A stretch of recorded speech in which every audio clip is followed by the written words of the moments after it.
அமுதா. நான் காலையில் இந்த மீட்டிங்க்கு வருவேனா வரமாட்டானே ஒரு டவுட்டு. ஏன்னா என் ஹஸ்பண்டுக்கு சிக்கன் பாக்ஸ் இருந்தாலும் சரி வரணுமே அப்படிங்கிறத வந்தேன். மதியமே போகணுன்னு தான் இருந்தேன். இருந்தாலும் சார் சொல்கிறதெல்லாம் கேட்டு நம்ம கொஞ்சம் ஐடியா வந்துக்கூடும், அதனால் இருந்து பண்ணிக்கலாம் அப்படின்ட்டு ஒரு ஐடியாவில் தான் எல்லாரும் இருந்திருக்கேன். நீங்கள் சொன்ன எல்லாமே எங்களுக்கு ரொம்ப ஹெல்ப்ஃபுல்லாக இருந்துச்சு. நாங்கள் அதை வச்சு தான் வாழ்வாதாரம் எங்களுக்கு இருக்குது. ஓகே, நன்றி நன்றி, தேங்க்யூ. பேர் இந்திரா, குற்றாலத்திலிருந்து வந்திருக்கிறோம். நான் நைட்டி எடுத்து வியாபாரம் பண்ணிக்கிட்டு இருக்கேன்.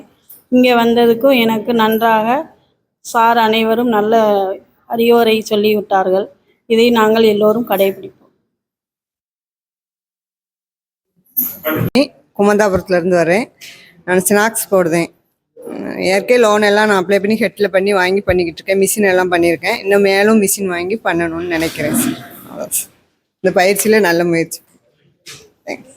2வது ட்ரைனிங் பயிற்சி. ஃபஸ்ட்டு வந்து நான் குற்றாலத்தில் தொழில் முனைவோர் பயிற்சி பராசக்தி காலேஜில் போயிருந்தேன். அதுக்கு போயிட்டு வந்த பிறகு தான் தொழில் ஸ்டார்ட் பண்ணவே நான் ஆரம்பித்தேன். அதுக்கப்புறம் தான் சரி எப்படி பண்ணலாம், எப்படி லைசன்ஸ் என் பேர் வந்து துர்காதேவி. ஆர்கானிக் ப்ராடக்ட்லாம் நான் வீட்டிலேருந்து செஞ்சுக்கிட்டு இருக்கேன். இது என்னது 2வது ட்ரைனிங். அதுக்கு போயிட்டு வந்த பிறகு தான் ஆரம்பிக்கிறதுக்கே நான் யோசித்தேன், பண்ண ஆரம்பித்தேன். இப்போ நான் ஓரளவு பண்ணுறேன். இப்போ இதுலேருந்து அடுத்த லெவலுக்கு நான் எப்படி கொண்டு போகலாம் அப்படிங்கிறதுக்காக தான் இதுக்கு நான் வந்தேன்.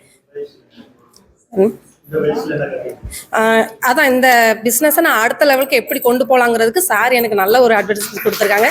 ரொம்ப தேங்க்ஸ் சார்.